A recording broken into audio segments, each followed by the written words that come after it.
नमस्कार, city post live के इस खास पेशकश में आपका स्वागत है। मैं हूं श्रीकांत प्रत्युष।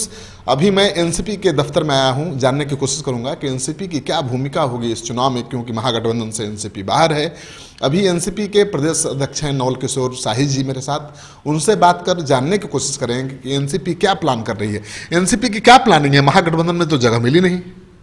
हम लोगों की प्लानिंग सुबह से है एंटी नरेंद्र मोदी, हम लोग का एंटी बीजेपी कम्युनल फोर्सेस के खिलाफ हम लोगों का शुरू से है कि सेकुलर फोर्सों को एक जगह इकट्ठा होकर के कम्युनलिज्म और कम्युनल फोर्सेस के खिलाफ लड़ना चाहिए, जिसकी भूमिका में महागठबंधन लोग बनाए।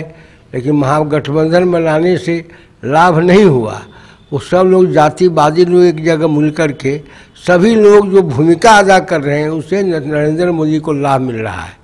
भाजपा को जिताने का सभी लोगों का प्रयास भितरिया, हमको लगता है भितरिया साठगांठ है।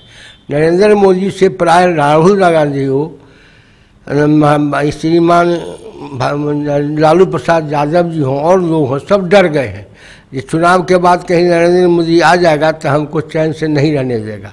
मेरा अपना विचार है, सोच है कि ये लोग भीतर से नरेंद्र मोदी से मिले हुए हैं, क्योंकि मिले नहीं रहते तो शरद पवार जी की पार्टी को बिहार में अलग रखने का क्या उद्देश्य है। शुरू से कहते रहे कि हम लोग मिल कर चलेंगे, एक साथ चलेंगे, एक साथ चलेंगे। धीरे धीरे सबको अलग क्यों करते गए?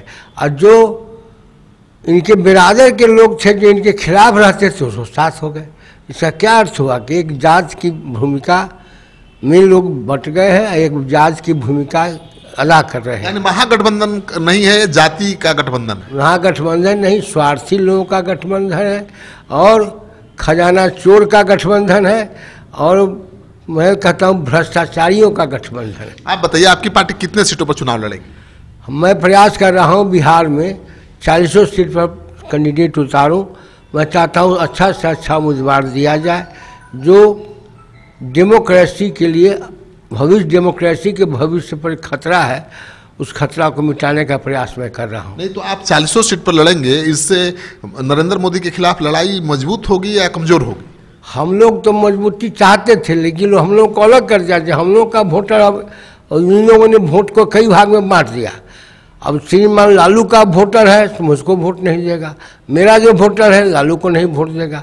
लालू का वोट जो सोचते हैं, आज अल्पसंख्यक की बात जाकर अल्पसंख्यक भी आज इनके साथ पूरा नहीं है, उसमें कहीं ना कहीं लोग सेध लगा रहे हैं।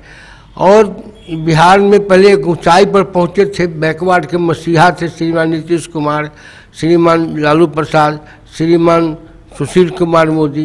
ये तीनों भीतर से भी एक होते हुए आज अलग है। लेकिन सर एक चीज बताइए, चुनाव लड़ने के लिए बढ़िया कैंडिडेट चाहिए, पैसा भी चाहिए। एनसीपी के पास बिहार में चुनाव लड़ने के लिए फंड है? एनसीपी के पास आदमी मजबूत है, यह फंड भी हो सकता है। अब हम लोग तो पहले चाहते हैं कि अच्छा उम्मीदवार हो तो जनता ही मदद करती है, हम लोग ही मदद करते हैं। अब वो जमाना गया सर कि चंदा वसूल के नेता चुनाव लड़ेगा, अब तो पार्टी ही देती है। आपकी पार्टी देगी कि नहीं बताइए? ये पार्टी देगी कि नहीं देगी मैं नहीं कहूँगा, लेकिन इतनी बात जरूर है कि हमारे कैंडिडेट मजबूत होंगे। उस मजबूत की भूमिका में हम लोग और जोर लगाएंगे।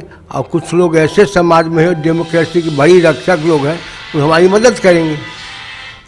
हम लोग तो आप प्रदेश अध्यक्ष को सुन रहे हैं, इनकी बातों से साफ है कि अगर आप चुनाव लड़ना चाहते हैं, किसी दल में आपको टिकट नहीं मिला तो यहाँ सीट खाली है, बस आप में दमखम होना चाहिए चुनाव में कुछ दिखाने का।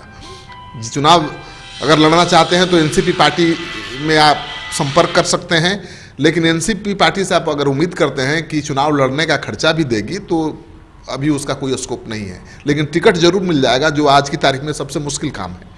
तो अगर आप में दमखम है चुनाव लड़ने का, जरूर आजमाइए। आपको ये कार्यक्रम अच्छा लगे तो दोस्तों के साथ शेयर करिए। अगर आपने अब तक हमारा यूट्यूब चैनल सब्सक्राइब नहीं किया है तो जरूर कर लीजिए। आपका सहयोग समर्थन लगातार मिल रहा है, उसके लिए बहुत बहुत आभार। नमस्कार।